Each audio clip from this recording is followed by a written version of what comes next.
Hello friends, Brajesh Mishra once again with you with my new video. So friends, today's topic is transformation of sentences. Transformation of sentences.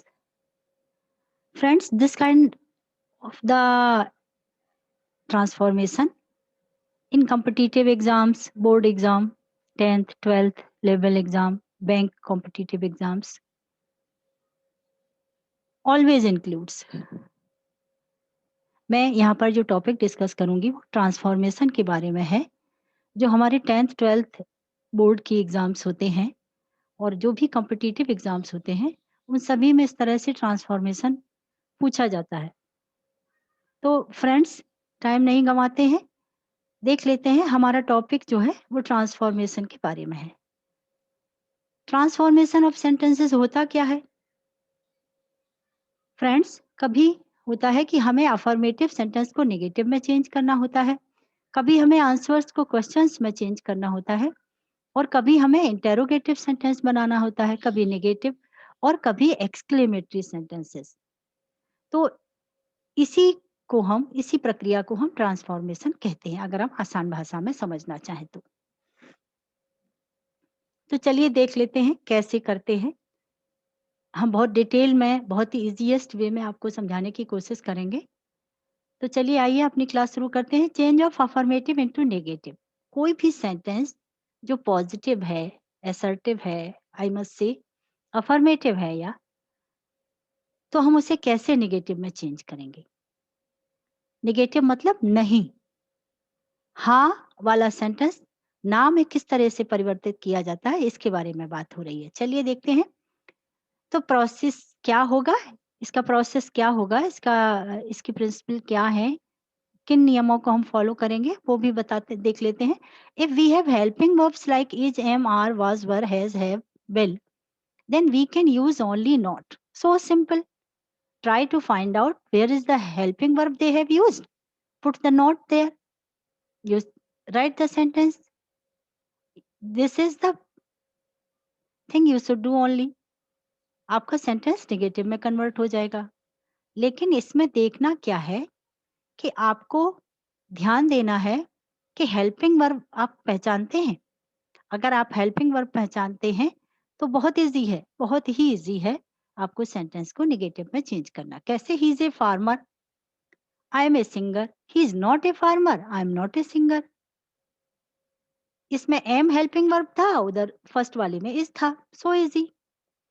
तो चलिए आगे देख लेते हैं। The sun is shining, the sun is shining. No, अगर हम ये इस सेंटेंस को नेगेटिव में बनाते हैं तो हम कहेंगे the sun is not shining. You must cross the railway line, you must not cross the railway line. He has been caught by police, he has not been caught by police. He will come soon, he will not come soon. So friends, that way I'm trying to tell you whatever the tense they have given in the sentence, you just focus on the helping verb. देख सकते हैं कि last के तीनों sentences जो हैं उनमें हमने will यूज किया हुआ है, has यूज किया हुआ है, must यूज किया हुआ है। So this way I am trying to tell you one thing only. Don't think कि क्या टेंस यूज हुआ है। आपको केवल हेल्पिंग वर्ब पर फोकस रखना है अपना। अगर आप हेल्पिंग वर्ब जानते हैं, चाहे वो फ्यूचर टेंस हो या प्रेजेंट परफेक्ट हो या पास्ट हो या सिंपल प्रेजेंट हो, आपको ये नहीं देखना है कि क्या है। आपको सिर्फ सब्जेक्ट के बाद जो हेल्पिंग वर्ब है उसके जस्ट बाद आपको नॉट इंक्लूड करना है। तो that is the way we can change our affirmative sentence into negative sentence. So friends, move on. If we have simple present tense used, then we will make negative with do not or does not. Another rule is that if we have got a sentence which is simple present tense, so how we can change this sentence into negative? Friends, you know very well, if we have singular subject, then we will use does. Or if we have plural subject, then we will use do. As simple as that. कैसे? आइए देखते हैं। He works hard, वह कड़ी मेहनत करता है। आपको पता है कि यहाँ पर एस लगाया गया है, सब्जेक्ट हमारा सिंगुलर था, दैट्स वाई। तो हम इसको कैसे बनाएंगे कि he does not work hard. He singular subject है तो हमने डज का यूज किया, साथ में नॉट ऐड किया, हमारा सेंटेंस चेंज हो गया नेगेटिव में।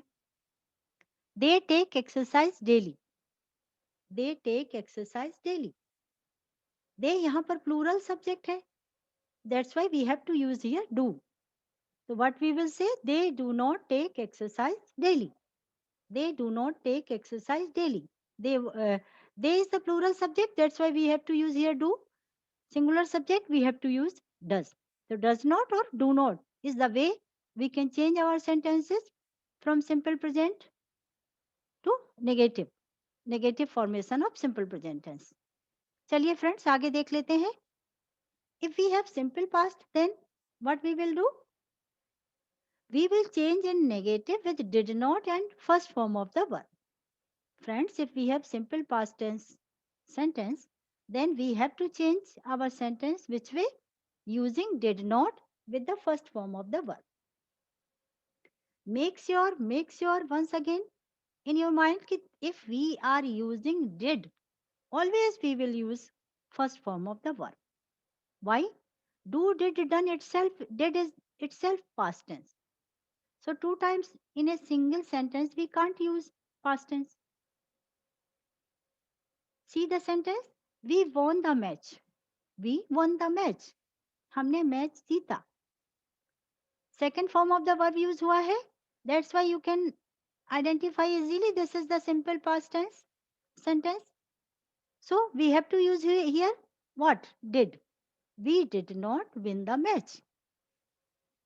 We did not win the match. The hunter shot the tiger. The hunter didn't shoot the tiger. What we have written here in first sentence we have won को win किया और shot को shoot किया.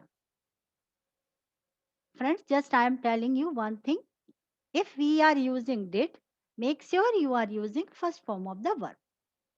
Either the sentence you are writing in negative or if you are writing your sentence in negative, it will be did not with first form of the verb. Next देख लेते हैं. If we have imperative sentence, then we will change as. First thing you should know what type of sentence we call imperative sentence. So friends, I have told you in my last video, one video, uh, I have told you regarding this imperative sentence. So imperative sentence, once again I am telling you how to identify the imperative sentence. Just see the main verb in place of the subject. If you are having in your sentence main verb in place of the subject, or you can say subject is missing, direct main verb you are having in your sentence, clear cut you should know this thing that sentence is in imperative. This sentence is imperative sentence. See the sentences. Switch off the light, open the door, clear this, take it, do it, go there, talk to them, bring this. तो if in sentences को हम orders भी कहते हैं. Orderly वे में जब बात करते हैं तो भी हम इंपरेटिव सेंटेंस ही यूज करते हैं. इसको आइडेंटिफाई करने का एक सबसे आसान तरीका यही है कि सेंटेंस बिगिन ही होता है मेन वर्ब के साथ. सो फ्रेंड्स देख लेते हैं अब इसको नेगेटिव कैसे करते हैं. तो इसमें भी हमें क्या देखना होता है, हमें जो मेन वर्ब है उसके जस्ट पहले हम डू नॉट लिख देते हैं. कैसे? Do not switch off the light, do not open the door, do not clear this, do not take it, do not talk, do not go there, do not open it. तो friends is so simple, so easy. What you have to do, you have to use only do not. Do not. Next देख लेते हैं. Assertive को हम किस तरीके से interrogative में बदल सकते हैं. एसर्टिव मतलब नॉर्मल सेंटेंस, एसर्टिव सेंटेंस मतलब पॉजिटिव सेंटेंस. और इसको हम कैसे इंटेरोगेटिव में चेंज करेंगे, कैसे करेंगे आइए देखते हैं. ही इज ए राइटर. तो फ्रेंड्स आपको यहाँ पर देखना होगा कि हेल्पिंग वर्ब क्या यूज हुई है। अगर आपके सेंटेंस में हेल्पिंग वर्ब इज आई है तो इसको आप फर्स्ट ऑफ ऑल लिखेंगे is he a writer. somebody is telling you he is a writer, आप उससे सवाल करते हैं इज ही ए राइटर, तो क्वेश्चन मार्क के साथ आएगा, ये इंटेरोगेटिव सेंटेंस हो जाता है। They are going to see the Taj, again आपको देखना चाहिए कि हेल्पिंग वर्ब यहाँ पर आर यूज हुआ है, sorry, so that's why you have to write are at first in your sentence and you will make your sentence this way, are they going to see the Taj, are they going to see the Taj, इसका tone भी change होगा। Statements होते हैं या assertive होते हैं वो normal way में कहे जाते हैं, they are going to see the Taj, but if you will speak in interrogative then you will speak are they going to see the Taj, question mark. He has a blue car, has he a blue car, simple present, sorry ये present perfect sentence, present perfect का sentence है ये, has use हुआ है that's why, तो we will take has first of all, then we will write the sentence, has he a blue car, has he a blue car, he will go there, will he go there, they will play a match, will they play a match। Friends, one more thing I want to tell you, whenever you are having your sentence in present perfect or in simple future, first of all you will write the helping verb, then subject, then at the end of your sentence there must be question mark, without question mark this sentence will not be correct, it will be incorrect, because interrogative sentence जब भी हम लिखते हैं तो हमें interrogation mark जो है, question mark जो है वो लगाना मस्ट होता है, जरूरी होता है। लेकिन बहुत सारे लोग क्या गलती करते हैं, यहाँ पर फुल स्टॉप भी लगाते हैं देन ये क्वेश्चन मार्क लगाते हैं।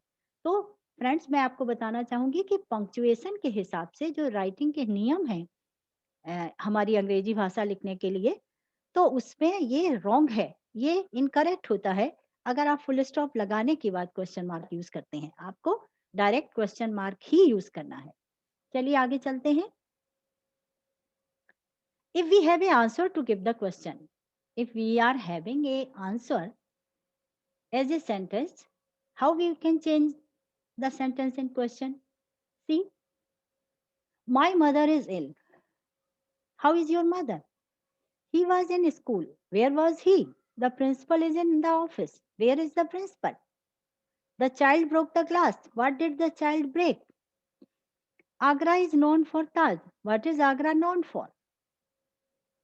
तो फ्रेंड्स इसमें क्या होता है, आपको कैसे करना चाहिए, आपको मीनिंग लगाना चाहिए सेंटेंस का, और फिर आप इसके लिए कोई क्वेश्चनिंग शब्द सोचिए और उसको फिट करिए।